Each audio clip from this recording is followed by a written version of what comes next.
You're listening to Truth on Tap with host Kevin Kierstead. Oh my God, people. What am I doing? It's 1 o'clock in the morning. Some say that karma is a bitch. Yeah, I must be paying a bill here. That karma is a bitch. To the big show.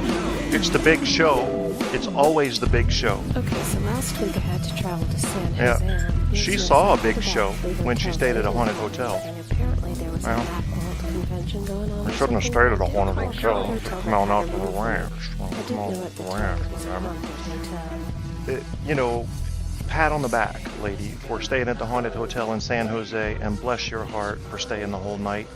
I'll bet you didn't wet yourself any more than 2 or 3 times. Congrats. I would have paid extra to stay there myself.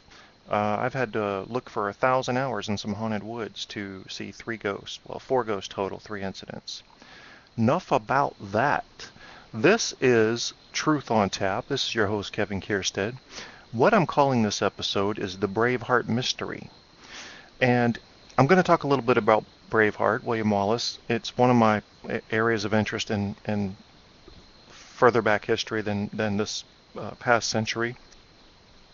And only one of a few areas that I know about further back than a century ago. I tend to pour most of my history part of my mind into World War II. So going back, let's go ahead. I'm trying to set the scene for you. We're back in Scotland.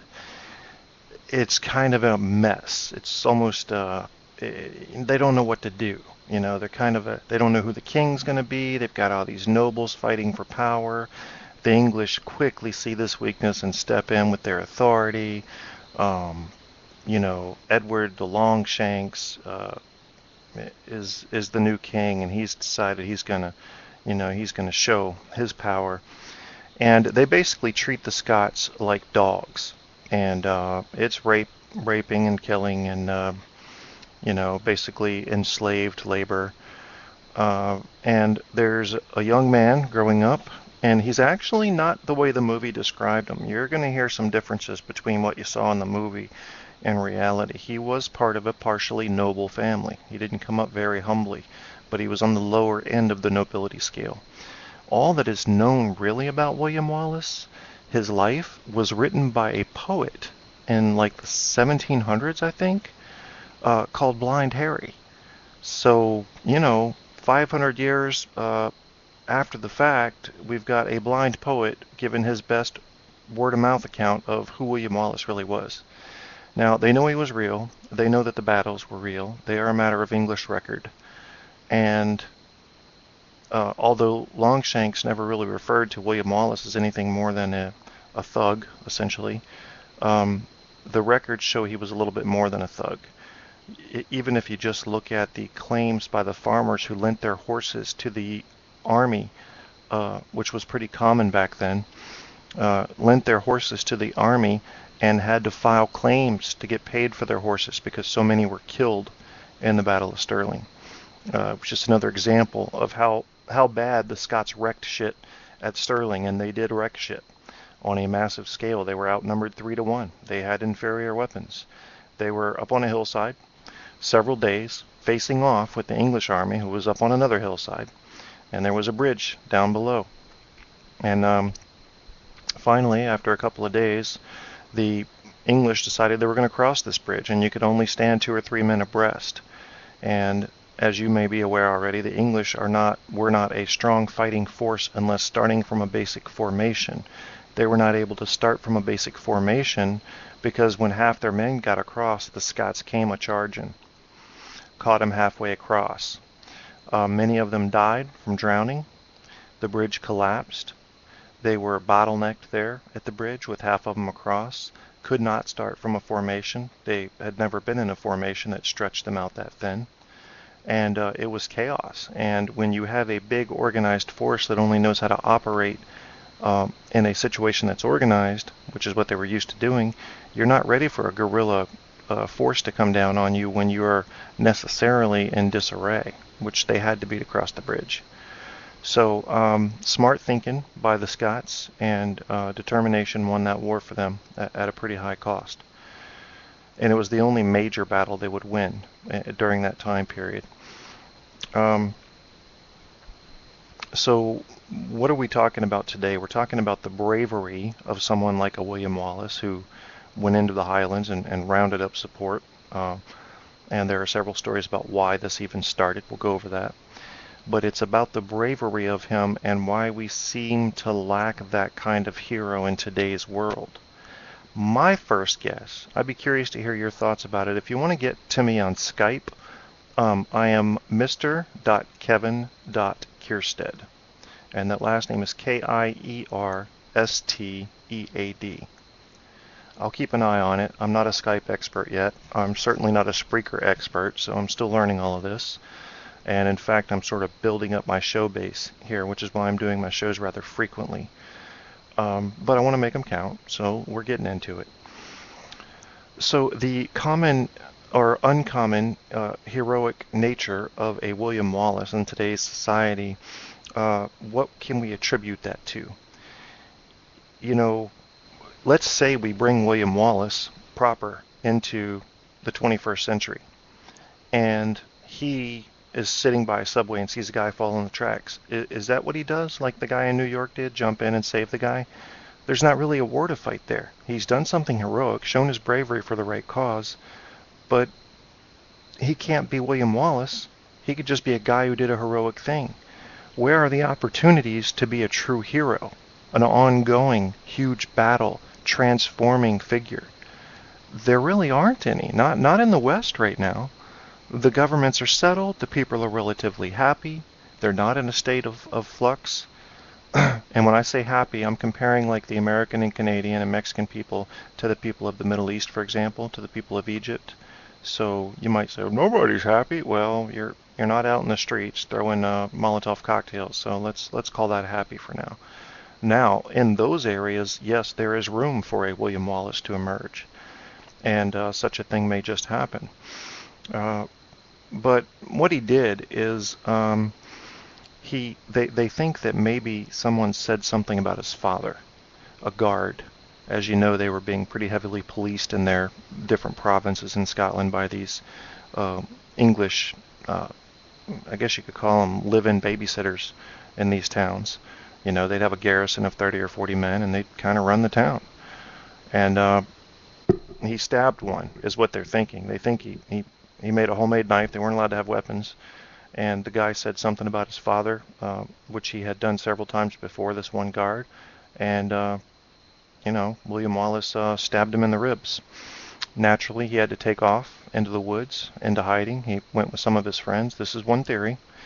And gathered some support, gathered some force, waited till the excitement died down, and came in. And this is what they do know from record. The sheriff of Lanningham, I can't remember the exact area, but it was the one Wallace went after, was cut from the top of his shoulder down through his back toward his low back to the center of his spine. That was done in one swipe with a 54-inch broadsword. Try to imagine for a second the kind of rage, not just strength, but rage you'd have to be feeling to do that in one swipe to a man. William Wallace, the real William Wallace, if you think about the movie, he didn't look so much like Mel Gibson. He looked more like Amish. You remember Mel Gibson's big red-headed friend? The big guy? Yeah. That's what the real William Wallace looked like. More like him, anyway. He was a big guy. He was a tough guy. And he obviously had a lot of courage. And he ended up, let's go ahead and skip through everything. You know, he won at Stirling, lost at Falkirk, bad organization, bad support by the Scottish nobles, or no support. A lot of backstabbing going on there. People would do anything for some gold and some land, and Longshanks was capable of buying off any royalty. And I think William Wallace should have been keen to that, but he wanted to believe he could fight this fight, and he was turned in. Drawn and quartered, killed, arms and legs on the four corners of England to warn anybody that might betray them in the future, that there would be a terrible price for a conspiracy against the English government, who was your king, Scotland, is what they were saying. They owned Scotland, is what their claim was. And William Wallace would not pledge allegiance to that king. They don't talk a lot about how he died, if he was very honorable, and I'm sure he didn't yell freedom at the last moment. That would have been a bit dramatic, but it made for a good movie. I think by the time the crowd got done with him, he probably wasn't a lot left of him to suffer at the hands of the hangman, who would do the torturing and everything before they finished him off. Where are heroes like that, and why don't they have the chance to emerge? Well, it takes basically socially, it takes an earth-shattering event for someone like that to be able to emerge. Not only that, you can't just have the event, you've got to have the opportunity. There has to be a huge vacuum of power, or a insurgence of power against a power. And that's where leaders are born in incidents like that. They can be born in combat, but typically they're born in a situation where there is an oppressed people before the combat starts, and they begin to gain a following. Now, he very well could have gained his following by doing what he did and finally saying, I've had enough shit from these guards, I've had enough shit from these English rulers over us, I'm stabbing somebody the next time he says something to me. I think it's a fairly believable angle on what happened there. So here's the thing though, let's say we had a situation similar to that. Let's say it's 50 years from now, and the United States government has become a lot like the English government back then. Very bossy, always jacking people up against the side of the wall, and somebody goes off and stabs one of them. All the weapons have been taken away from the American people. Now, this isn't going to happen. Okay, it's just not going to happen. But imagine with me. So somebody shanks a cop, and everybody's looking on, and they're thinking that's what we should do. That's what we should do, but he did it. So he's kind of got the dibs on the first spark of the revolution. So he gains a following. And when you have that name as the guy who started it, it's going to be hard for anybody else to step in and take your power. You're going to be the guy. You're going to be the guy for the rebellion, if you want it, if you continue to exhibit leadership. And to have the kind of spirit it takes to be the first one to light the spark, you probably do have the leadership desires, if not the ability. So he had enough. He was a good strategist militarily. He knew to surround himself with some smart captains to do the right thing militarily. And they did fairly well. They were facing a huge force. It wasn't a big army at Stirling. It was big enough, but he was facing a country that had huge forces against a country that did not have huge forces. So he was almost doomed from the outset.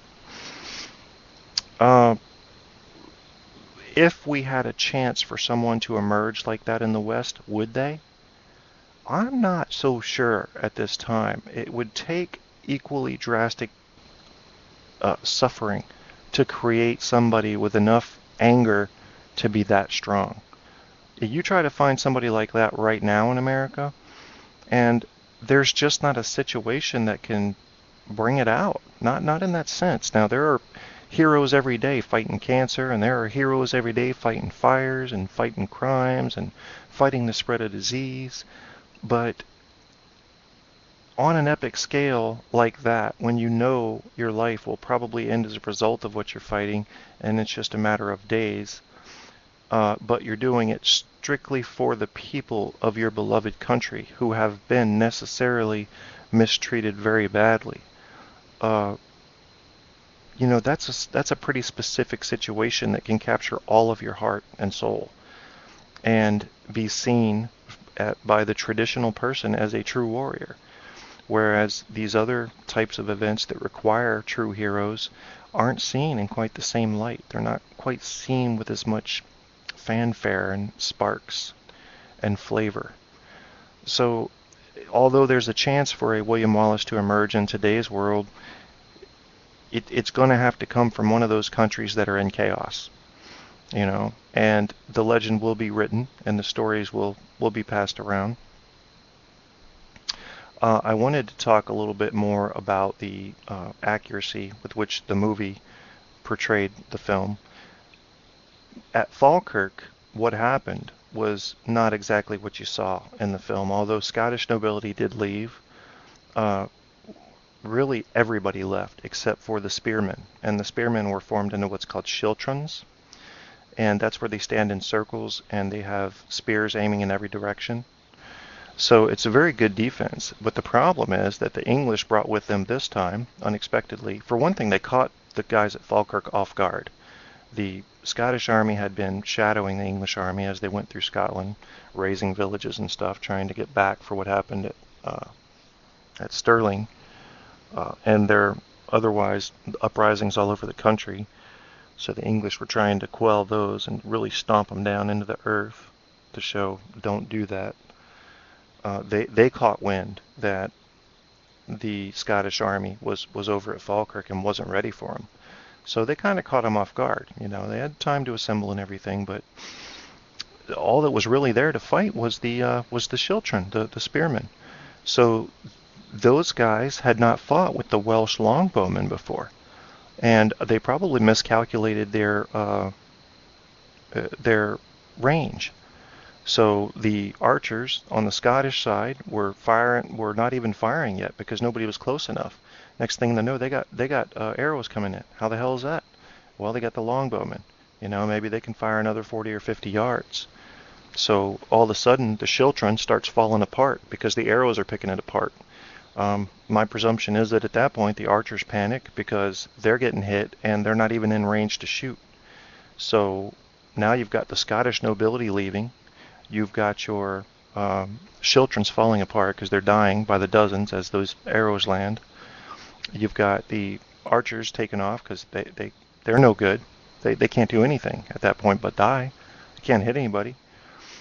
So all you have left is your regular infantry.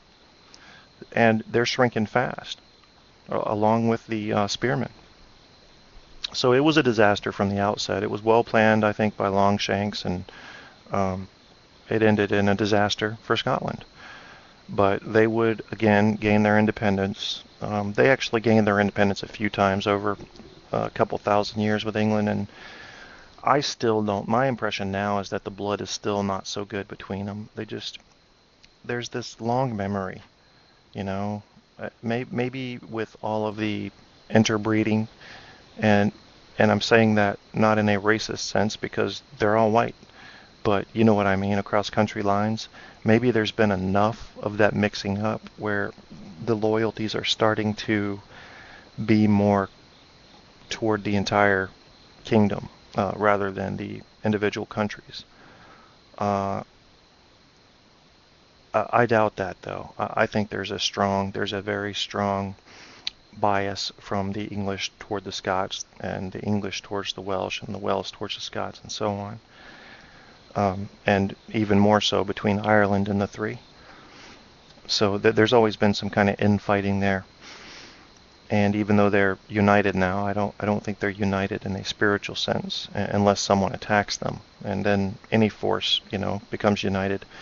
Our 50 states in America will bicker left and right, but when someone comes to attack us, boy, don't we unite. Form our own little schiltrons.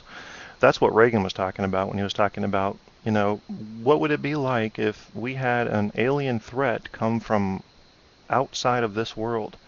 How fast would our our differences disappear? And he was talking, at the UN at the time, talking about all the nations. And it's a good point, and that's how it works. When you are part of a community, you'll have bickering in that community until the entire community is threatened, and then the community comes together. There is no limit on size there. So it can start at your house. Everybody's bickering in the house. The house is under attack. All of a sudden, everybody's working together. Neighborhood, city, state, country, hemisphere, planet, and it just keeps stepping up. So it makes sense. It makes sense. But I don't think we've got room in any part of Western society for a William Wallace to emerge, a real hero like that. And before you make a judgment on that and say, well, that's true and that's bad, I'd ask you to think of why it's not there. We've kind of got what we want now, don't we? Most of us are getting shelter. We've got a warm place to sleep in the winter and sometimes a cool place to sleep in the summer. We've got food to eat. We've got fresh water to drink and wash with. The basic human needs are being met on a very wide scale in North America. And that tends to settle people to a large degree. You take some of those things away and you get some real trouble. I mean, turbulence is emerging. So back then, you had some real trouble. You know, you had that going on, and you had a government who was not even in command. They didn't know what to do. You know, it would be the same as if today our government fell apart and the military-industrial complex was fighting against those who the people had elected for power, and both actually had fairly legitimate claims. You know, say one was investing a crap load of money, but the people were electing another toward a position. You know, so you have that kind of bickering going on. Well, that gives the people no sense of faith and confidence, no sense that they're being watched by anything other than an 11-year-old babysitter or the equivalent thereof. Everybody wants a strong foundation. Everybody wants their country to have a strong leader and a strong leadership. And they want there to be a direct and recognizable chain of command there. That makes people feel secure. Even when they're not. It works, and it's necessary. So we don't have a William Wallace that's going to pop up. Not on this side of the globe. Not today. That's kind of a sad thing, but I guarantee you that there are going to come time and time again over hundreds and thousands of years, especially when people begin to spread out and go to different planets and finally exit the solar system and eventually exit the galaxy. There will be time and time again where such a force will come down on a pack of men and women and children that a hero will be able to emerge. That opening will be right there, and the strongest guy of that particular group is going to step into it. You know, one way or the other, or the strongest girl. You know, the Joan of Arc is going to pop up.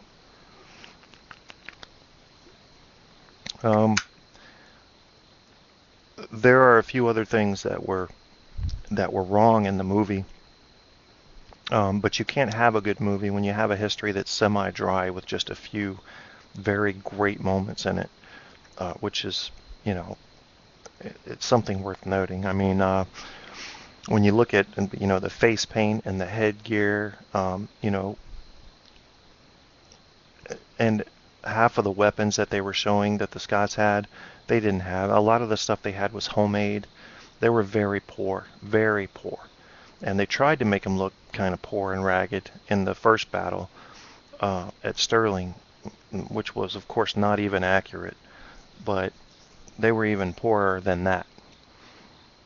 So, plus there was a lot more dissent among the army itself because the people had differences on how it should go. You have these clans coming together for the big fight, but they're all bickering on where they should attack next and how they should form up. And so even though Wallace was a strong leader and had a good command with him, there was a lot of difference of opinion there. They didn't have like a lot of time to build this army and create a tradition of here's how it works, these are the rules, you'll follow them. It was let's go, okay, you know, had to be fast, had to be quick, had to be a strike and run, especially when they were attacking northern England. I guess what I really wanted this show to be about was a tribute to Wallace, while also acknowledging that it's sad that no real opportunity exists for someone to show that type of heroism in today's more civilized society, along with recognizing that that sadness should be at least partially assuaged by realizing that the reason for there not being an opening is because things are going pretty good, comparatively speaking. Things are going pretty good. The conspiracy theorists and people on the extreme right in this country would have you believe that it's chaos. But when you start thinking about your life, ask yourself, can I still afford to put gas in the car? Do I have food in my refrigerator? Do I have something to drink every day? Is my family healthy? And as you start realizing that you're answering yes, you start wondering, wait a minute, I've been listening to these radio shows and these TV shows that tell me I'm not okay, but I'm looking around and I'm okay. You got to look at what's right in front of you instead of letting someone think for you. What's right in front of you, what's out the window, can tell you the weather better than what's coming through the TV screen. You know, there's locus, which basically stands for locale. There is your locus that you need to focus on before you let someone else define that locus for you. And that's a very common problem in today's world. We have a somehow weakened sense of a need to have accurate facts for understanding our society. We allow these personalities to define what America is to us. And that's never healthy. You gotta have a broad spectrum of personalities if you're gonna do that. Get yourself a broad spectrum of news information sources and string it together in something that makes sense. Cross-check, cross-reference. A lot of people don't have time for that. I understand that. But if you just pick up a few news sources, you don't even have to read the whole paper. Read a few articles from each one. You'll get a working truth as long as those news sources are rather diverse. Anyway, that's kind of a show for another story. I'm going to load up another song here. I was going to load up a song that was done by my friend Kim. Her son Logan did some songs he created on the computer. And they're in CDA format. And I have not had the time yet to convert them into a format that I can upload onto the web. So those will come soon. But right now we're still going to stick with Bad Ace. I'm getting ready to get out of here right now. So I'm going to play for you Matchbox from Bad Ace. And I want to thank you for listening to Truth on Tap with your host, Kevin Kierstead. And we'll see you next time. Peace!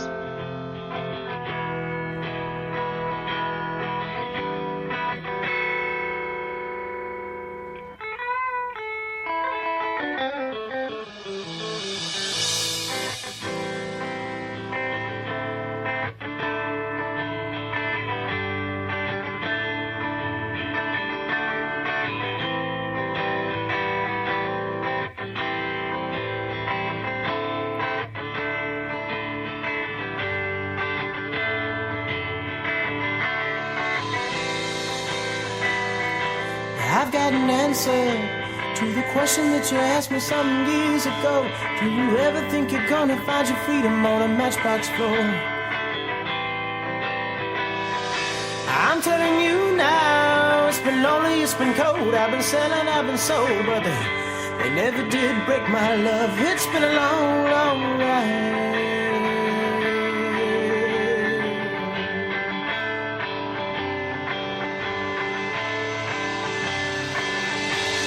And it was never so easy to be caught up in the rain with a pocket full of shame. No prescription for the pain, your connection's down again. Sooner or later your eyes go blind. You come back down for a friend to find, but they all left you behind.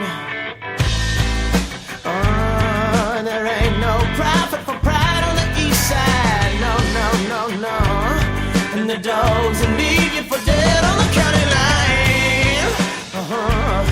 And you hide all your dreams in a matchbox on the floor. No, and you're praying to God the man don't know your door.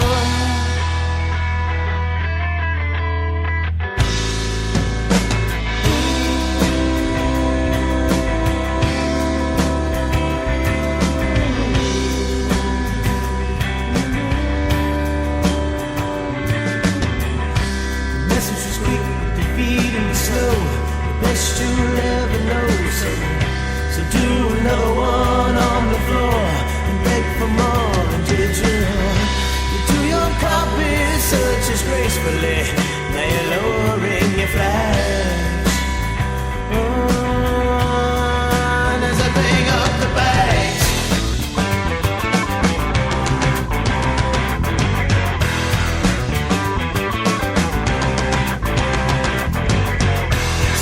pictures and time the blinds.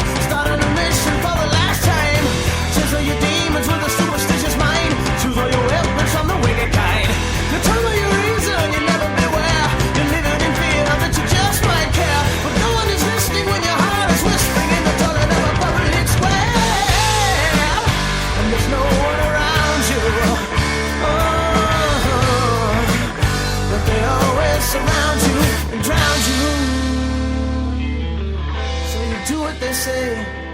And you walk another line, but you better take your time, alright. The creeps will surely lead you back to shadows where the thieves will steal your dreams. And the preachers will show you, then pretend they don't know you. And the stranger will stone you and politely condone you. Yeah, but ain't that life?